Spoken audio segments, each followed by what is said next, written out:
Good morning, everybody. We're in the midst of the coronavirus pandemic, so the mask is a must. We're at a job site today to inspect a chimney that is having a leak issue showing up on the ceiling in the master bedroom.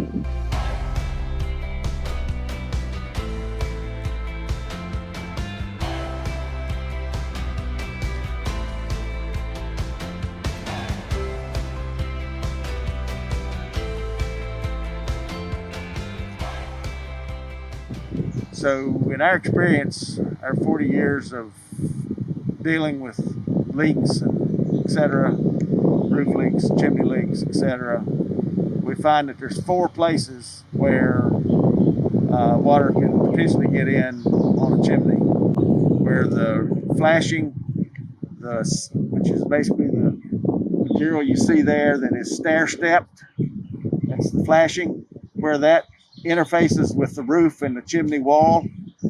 That's the first place. The second place would be the face or the side of the chimney. The brick that you see there is the second place. The third place would be what we call the cap, or the very top of the chimney where it's flat or relatively flat. That's the third place. And then the fourth place, as you can see on the very top, there's a black thing there. That's a metal cap that caps off the flue. So those are the 4 places. All right, so we talked about the 4 parts of the chimney that can leak. So the first one, and this is what most people look at to begin with, and what most people think is the problem, and a lot of times it is, but it's not always, is the flashing. Yeah. You can see flashing right there. So what that tells me is they did do the flashing, at least the best I can tell, they did pretty much do the flashing properly, because you can see flashing. I can see flashing up under there. Just based on what I can see, I'd say it's more coming through the brick and through the cap. This house was built about 15 or 20 years ago, and if this was a flashing issue, most likely it would have manifested itself within the first year or 2. The next part is potential for leak is the face or the side of the chimney. And how that happens is you get a blowing rain and it blows in, and this brick and also the mortar is porous.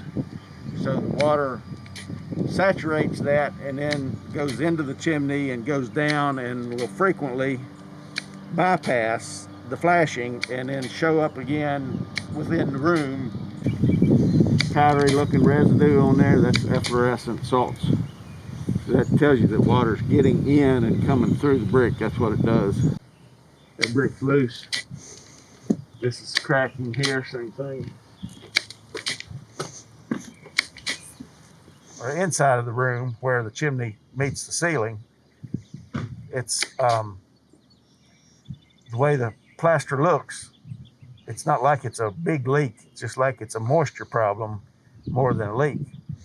And so if it's a moisture type thing where you got wet material behind the plaster, it's tended to be more of a slow leak, which is what you get when it goes through the brick and through the cap. The third place is what we call the chimney cap, which is this part right here that caps off the brick part. This is frequently done with mortar, sometimes done with metal, and sometimes done with concrete. And really, a concrete cap is the best waterproofing if it's done properly and maintained. You can see the potential leak spots in all these cracks and holes. So on this particular chimney, we can see right away that there's an issue right here where this crack is. And this crack extends around the side, pretty much all the way around the chimney from what I can see. In this last course of brick, between the last course and these other courses of brick, what that tells me is that water's been penetrating this cap, getting there, and what's happened is when you have a freeze-thaw cycle in the winter, it's popped this loose because it's had moisture in there. So what we see sometimes in older chimneys, you'll have multiple cracks and open areas in these layers of brick where the freeze-thaw cycle has pushed the mortar out, and so it's allowing lots and lots and lots of water into the chimney. And then the fourth place is the actual flue itself. You notice this flue has a cap on it, has a metal cap attached to the flue, so it keeps water from penetrating down into this flue opening. That's not always on there. A lot of times they build a chimney, there's no metal cap, and so then you have a big 12 by 12 inch hole down right through the middle of your chimney that rain goes into. So those are the four places: the flashing, the face, the cap, and then the flue cap. Okay, thanks everybody for tuning in. Hope you enjoyed the video. Hope it's of some benefit to you. If it was, give us a thumbs up and check us out for future videos. So also, this is a very good place to file your fingernails if you need to do that.